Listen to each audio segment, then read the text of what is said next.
Pour yourself a big bowl of kibble and relax. The Pet Project is back with your host, Tammy Trujillo. Oh, Ray Holdridge, our production director. There's nobody like him out there. He is insane. It is News Tales time. News stories about animals. And I got to start with a sad one, but it's kind of a neat one, too. Germany has lost another one of its animal stars, and this one has a big following here in the United States. Go to our Facebook page, and you will get a chance to see Heidi.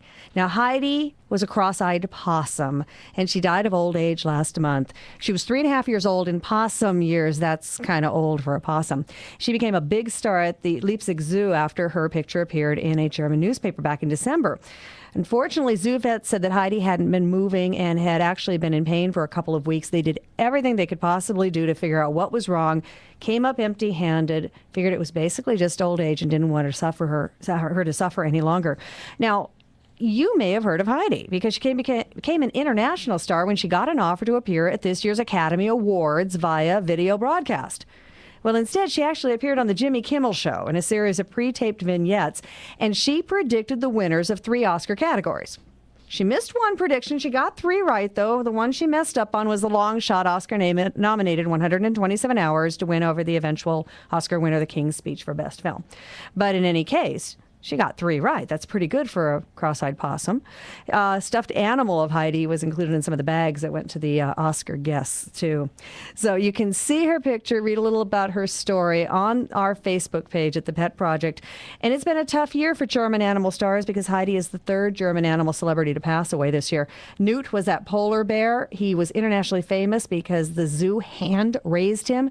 First time a polar bear has been hand-raised. They're, as cute and cuddly as they look on soda commercials, they are quite a handful. They hand-raised Newt. He passed away this year. And then a year ago, Paul, the octopus, died at the age of 2.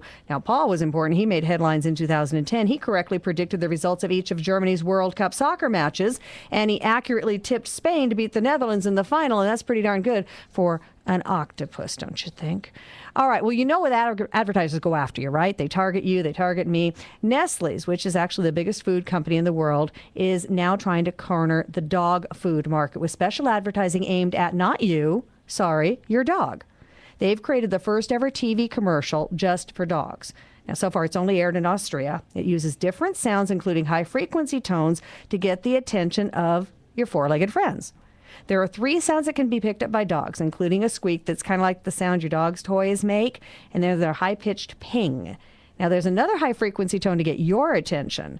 Dogs can hear it really well. We can barely hear it, just enough to get us to watch the TV. So the idea is, I guess, if your dog starts going crazy when this commercial goes on the television, you're going to think, my dog wants me to buy this, and you'll trot off to wherever you buy your stuff and get this particular dog food. Nestle's really is going after the pooch target market. This is no joke. Paul Stern is in the other room engineering for me, looking at me like, are you crazy? Well, in August, the company said it had come out with an ice cream for dogs that are lactose intolerant and can't digest regular dairy products properly. So Nestle, we got to talk to these folks at Nestle's producer, Alan Bailey. We have got to talk to them and find out what they're doing. So we're going to try to find somebody from Nestle's and see if this targeted pooch advertising is working. We are out of time. And Clayton's out of gas if you're watching us. He has just pooped right out. He made his radio debut and said, we're done. Next week, Best Friends Animal Shelter, the No More Homeless Pets convention coming up in Las Vegas. We're going to have somebody on from Best Friends talk to you about that. Yes, we're checking Clayton right now. He is asleep and still purring. The purrathon continues. 216-369-PETS, 216-369-PETS. Call us throughout the week. Leave your comments, leave your questions. Tell us what you want on this show. Check us out on Facebook at The Pet Project, and check us out online at thepetproject.com. We'll catch you next Saturday here on The Pet Project. I'm Tammy Trujillo. Have a great week. Love your cats, love your dogs, love your pets.